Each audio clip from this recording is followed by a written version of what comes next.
Hello everyone, સ્વાગત છે તમારું મારી યુટ્યુબ ચેનલ પ્રોગ્રામિંગ વિથ મિહિલમાં. હવે આપણે જોઈશું કે આપણે જે પ્રીવિયસ વિડીયોમાં ફોર્મ ક્રિએટ કર્યું હતું એમાં મેં માર્જિન અને પેડિંગ પ્રોપર્ટી બટન ટેગમાં કેવી રીતે એપ્લાય થઈ શકે છે એ મેં સમજાવ્યું હતું. ઠીક છે, સો આપણે આ ફોર્મને હવે થોડુંક વ્યવસ્થિત કરીએ. તો આપણે લાસ્ટ ટાઈમ જે પેડિંગ આપ્યું હતું એના લીધે આપણે થોડુંક એક્ઝામ્પલ માટે મેં થોડુંક પેડિંગ પ્રોપર્ટી આપી હતી, એમાં આપણે થોડુંક આ ડિસ્ટર્બ થયું છે તો આપણે એને પહેલાં સરખું કરી દઈએ. સો હું અહીંયા જઈશ અને મારી જે પેડિંગ પ્રોપર્ટી છે એને અત્યારે હાલ પૂરતી હું બંધ કરી દઈશ. રાઈટ, અને અહીંયા જઈએ છીએ, આ પ્રોપર્ટીને ઓપન કરી દઈએ છીએ, રિફ્રેશ કરીશું, થોડું હાઇટ એન્ડ વિડ્થ વધી જશે બટ ઓકે છે. ઠીક છે, અગર એવું લાગે છે તો મેં તમને જેમ કીધું છે અહીંયા ઇન્સ્પેક્ટ કરવાનું, પેડિંગમાં જવાનું અને અહીંયા આપણે થોડુંક એને ઓછું કરી શકીએ છીએ. રાઈટ, 3 પિક્સલ, બધા 3 પિક્સલમાં આપણે કરી દઈએ.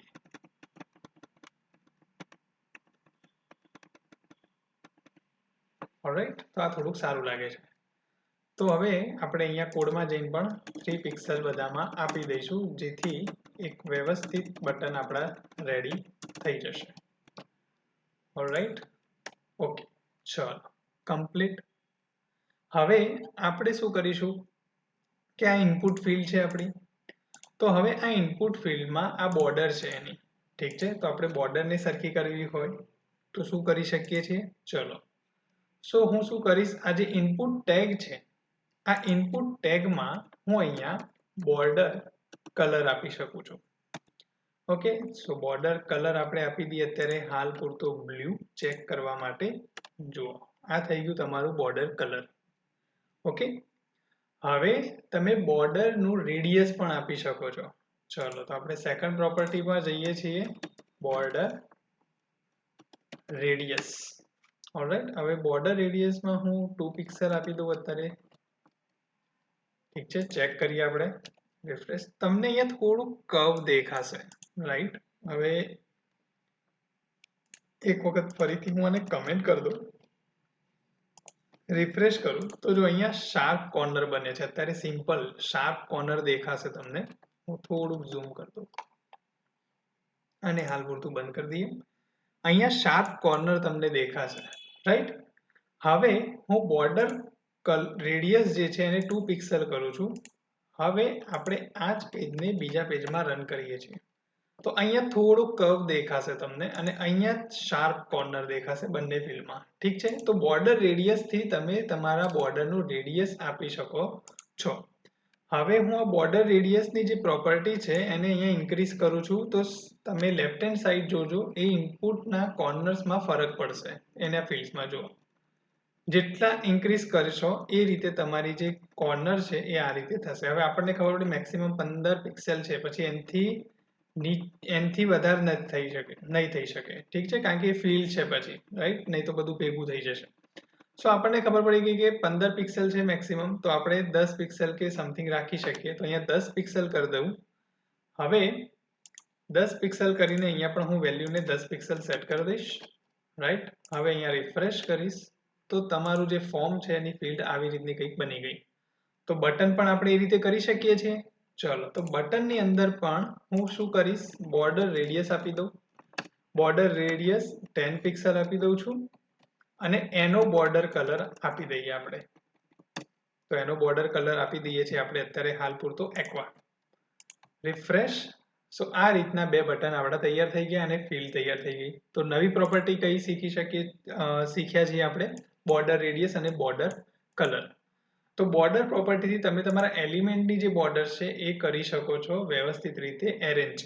ઠીક છે, હવે આપણે બટન જે છે બે છે, સબમિટ અને કેન્સલ. તો બટન પ્રોપર્ટી એક જ છે ને, આપણે બંનેમાં બટન ટેગ તો લીધેલું જ છે. તો જો હું અહીંયા બેકગ્રાઉન્ડ કલર અગર ચેન્જ કરું, સપોઝ માની લો કે બ્લુ આપું છું, બરાબર, તો બંને બટનનો કલર જે છે બ્લુ થઈ જશે. બટ આપણે એવું રાખીએ કે ભાઈ સબમિટનું જે બટન છે એ ગ્રીન હોવું જોઈએ અને જે કેન્સલ બટન છે એને રેડમાં રાખવું છે મારે, તો ખબર પડે કલર પરથી. તો હવે વાત આવીને ઊભી રહેશે તમારે કે બટન ટેગ તો કોમન છે, તો તમે જે પણ પ્રોપર્ટી લખશો એ બંનેમાં લાગશે.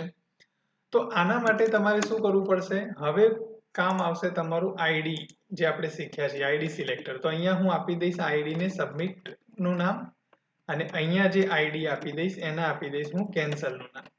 હવે હું શું કરીશ, સબમિટ બટનનું બેકગ્રાઉન્ડ કલર મારે ગ્રીન રાખવો છે, તો અહીંયા લખી દઈશ હેશ સબમિટ, અને અહીંયા આપી દઈશ બેકગ્રાઉન્ડ કલર ગ્રીન. ઓકે, અને એ જ રીતે હું હેશ કરીને કેન્સલ બટન જે છે એની પ્રોપર્ટીને સેટ કરીશ અને બેકગ્રાઉન્ડ કલર આપી દઈશ રેડ. ચલો, તો અહીંયા રિફ્રેશ. તો આ રીતે તમારું બટન થઈ ગયું. હવે આપણે જે બોર્ડર કલર છે એ પણ એકોર્ડિંગલી ચેન્જ કરવું હોય તો કરી શકીએ છીએ. હવે આ કોમન કલર જે છે એકવા અહીંથી કાઢી નાખીએ બટન ટેગમાંથી, અને અહીંયા જઈને જે બોર્ડર કલર છે એ હું શું કરી શકું છું, ગ્રીન જ આપી દઉં. બરાબર, સબમિટ બટન માટે ગ્રીન અને આના માટે રેડ. ચલો રિફ્રેશ. તો થઈ ગયું તમારું બટન કમ્પ્લીટ. તો આ રીતે તમે બટન બનાવી શકો છો. હવે તમે બીજા કલર્સ અહીંયા કોમ્બિનેશન ચેન્જ કરી શકો છો. જેમ કે આનો બોર્ડર કલર અગર હું આવા કોઈ શેડમાં રાખું છું, રાઈટ, તો ચેન્જ થઈ રહ્યો છે. પછી કોઈ બ્લુમાં કે એમાં કરું તો એમાં ચેન્જ થાય છે કે નહીં એ ખબર પડશે. તમારે જે રીતે રાખવું હોય એ રીતે તમે અહીંયા એડજસ્ટ કરી શકો છો. રાઈટ, તમારે જે પણ કલર જોઈતો હોય એ કલર પ્રમાણે તમે ચેન્જ અહીંયા કરી શકો છો બોર્ડર. જેમ કે રેડમાં કયો કલર તમને સૂટ થાય એવો છે તો તમે એ પ્રમાણે અહીંયા ચેન્જીસ કરો કે ભાઈ રેડ કલરમાં મારે આવું રાખવું છે. ઓલરાઈટ, તો it depends on you. Border colour તમે અલગ રાખી શકો છો. બટ મારું ફોકસ એ હતું તમને શીખવાડવાનું કે આપણે કોઈ નવી પ્રોપર્ટી આવે તો કેવી રીતે એપ્લાય કરી શકીએ છીએ. જેમ કે આ બટન છે, ફોર્મના ફિલ્ડ છે, તેમાં બોર્ડર કલર, બોર્ડર રેડિયસ તમે આપી શકો છો. પ્લસ જ્યારે તમારું ટેગ કોમન છે, પણ હવે કોમન ટેગ ઉપર લખેલી જે પ્રોપર્ટી છે કઈ, બોર્ડર રેડિયસ અને પેડિંગ, તો આ બંને બટન ઉપર એપ્લાય થઈ, પણ એમના બેકગ્રાઉન્ડ કલર મારે અલગ રાખવા છે બંનેના. તો મેં આઈડી સિલેક્ટરનો બંનેમાં યુઝ કરીને મેં એપ્લાય કરી એમની CSS પ્રોપર્ટી. સો મારે મેઇન કહેવાનું તમને આ રીતે હતું. તો અહીંયા બેઝિક આપણું ફોર્મ જે છે અહીંયા તૈયાર થઈ ગયું, કે જેમાં મેં ફિલ્ડનો બોર્ડર કલર આપી દીધો અને બટનનું બેકગ્રાઉન્ડ કલરને સેટ કરી નાખ્યું છે. આ રીતે તમે કોઈ પણ ફોર્મને ડિઝાઇન કરી શકો છો. તો તમારે એક ટાસ્ક તમે ચાહો તો કરી શકો છો, જેની અંદર તમારે એક ફોર્મ બનાવવાનું છે. રજિસ્ટ્રેશનનું નાનું ફોર્મ બનાવો, એમાં તમારી ફિલ્ડ્સ અને બટન્સને તમે સેટ કરી શકો છો. થોડું ઇઝી કરવું હોય તો હું તમને અહીંયા કહી શકું છું રિક્વાયરમેન્ટ વાઇઝ કે તમારે એક ફોર્મ ક્રિએટ કરવાનું, રાઈટ, રજિસ્ટર્ડ ફોર્મ તમે કહી શકો કે કોન્ટેક્ટ ફોર્મ, તમારે જે કરવું હોય. ઠીક છે, આપણે એક કોન્ટેક્ટ ફોર્મ જ રાખીએ નાનું. તો કોન્ટેક્ટ ફોર્મ ક્રિએટ કરવાનું, એની અંદર નેમની ફિલ્ડ આવશે, ઈમેલની ફિલ્ડ બનાવવાની, મેસેજ આવશે, રાઈટ, અને બે બટન આવશે. કાં તો એક જ બટન રાખો, સેન્ડ નામનું બટન હશે. બસ આટલી ફિલ્ડ સાથે તમારે એક ફોર્મ બનાવવાનું અને એને વ્યવસ્થિત CSSમાં ડિઝાઇન કરવાનું. જો તમારો ટાસ્ક થઈ જાય તો તમારે કમેન્ટ બોક્સમાં કમેન્ટ નાખવાની, ટાસ્ક ડન. ઠીક છે, અને આ ટોપિકમાં તમને કોઈ ડાઉટ હોય કે તમને ક્વેશ્ચન હોય તો કમેન્ટ બોક્સમાં કમેન્ટ નાખી શકો છો. જે લોકો ફર્સ્ટ ટાઈમ વિડીયો જોવા આવી રહ્યા છે એ લોકો પ્રીવિયસ વિડીયોઝ ચેક કરી શકે છે કે કેવી રીતે મેં આમાં આઈડી સિલેક્ટર ઉપર પ્રોપર્ટી સેટ કરી છે. તમે ચેક કરી શકો છો, મેં એક્સપ્લેન કરેલું છે પ્રીવિયસ વિડીયોઝની અંદર. CSSની જે સિરીઝ છે CSS ટ્યુટોરિયલની, એની પ્લે લિસ્ટની લિંક તમને વિડીયોના એન્ડમાં મળી પણ જશે. ઠીક છે, હવે આપણે નેક્સ્ટ ટોપિકમાં જોઈશું કે કેવી રીતે આપણે CSS, માની લો કે તમારે મલ્ટિપલ એલિમેન્ટ્સ છે, સેમ એલિમેન્ટ્સ છે, બટ એમના પેરેન્ટ અલગ છે, કાં તો એમના ક્લાસ આઈડી અલગ છે, એવી રીતે તમારે ચાઇલ્ડ ઉપર એપ્લાય કરવી છે તો કેવી રીતે કરશો.